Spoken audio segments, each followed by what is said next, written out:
25 mai, 20 juin, un peu moins d'un mois après la mort de George Floyd aux États-Unis, le débat sur le racisme et l'histoire reste très vif en France. Jeudi, une poignée de militants antiracistes ont ainsi tenté de bâcher une statue de Gallieni, symbole de ce qu'ils considèrent comme l'hégémonie blanche. Une action qui vient s'ajouter à des tags ou à des déboulonnages de statues à travers le monde. Reportage Amélie Rosic, Sonia Reynaud avec Aymeric Barraud et Emmanuel Labronne. Ils ont dû braver le ciel pour faire passer leur message. Au cœur de Paris, juste derrière le musée des Invalides, la dizaine de militants s'activent pour recouvrir cette statue, celle du maréchal Gallieni. Hey, il y en a un autre là, hein. Héros de la Grande Guerre lors de la bataille de la Marne, il est aussi l'artisan de la colonisation à Madagascar, où il instaure le travail forcé des indigènes. Une statue que ces militants antiracistes ne veulent plus voir. On n'a pas besoin d'avoir de héros qui divisent comme ça, on n'a pas besoin d'avoir de héros sanguinaires.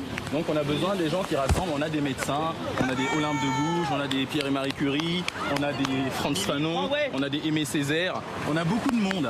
Donc aujourd'hui vraiment, leur place est dans les musées.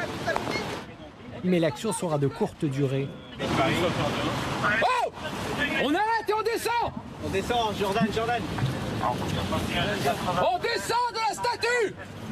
5 minutes plus tard, plusieurs militants sont interpellés et la statue sera débâchée. Mais le groupe martèle son message à l'encontre de la figure du maréchal Gallieni.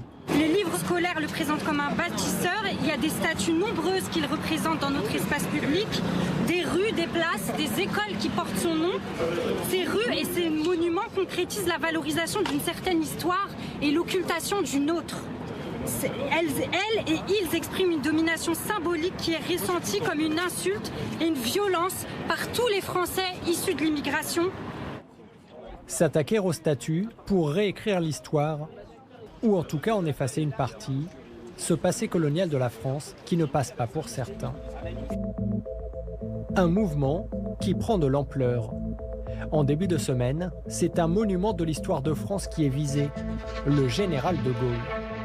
À l'aube du 80e anniversaire de son célèbre appel à la résistance, ce buste le représentant a été tagué. Au dos, cette inscription « Esclavagiste ». Des dégradations condamnées unanimement par les habitants de cette commune du Nord. Moi, ça me choque parce que on fait pas ça sur une statue comme ça. Que c'est quand même lui qui a libéré la France. C'est quand même un président de la République qui a donné sa vie pour la France. Et voilà, il a contribué vraiment à l'avancement de la France, tout ça. Et qu'on puisse le salir des années après, c'est pas normal, c'est honteux, je trouve. La mairie a porté plainte et a fait rapidement nettoyer la statue. Pour le maire de la commune, s'en prendre à l'histoire de France est incompréhensible. Peut-on opposer des tranches de population contre les autres? Peut-on revenir en arrière dans l'histoire qui est celle de notre pays? De Gaulle, Gallieni, Faidherbe, Colbert, autant de figures de l'histoire de France liées à la colonisation, aujourd'hui dans le viseur. Face à la polémique naissante, le président de la République a prévenu « pas question d'effacer de nom de l'histoire de la République ». Elle ne déboulonnera pas de statut. Nous devons plutôt, lucidement, regarder ensemble toute notre histoire. Déboulonner des statues, un débat qui en réalité n'est pas nouveau, selon cette historienne engagée. À chaque époque, sa volonté de représenter le passé.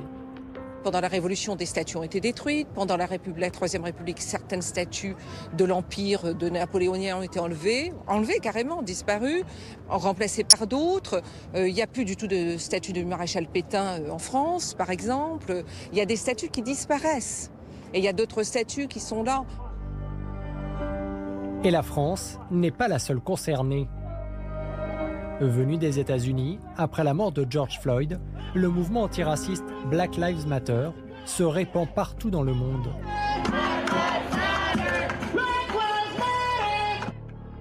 Des rassemblements qui prônent l'égalité entre blancs et noirs et dénoncent désormais la glorification d'un passé colonial.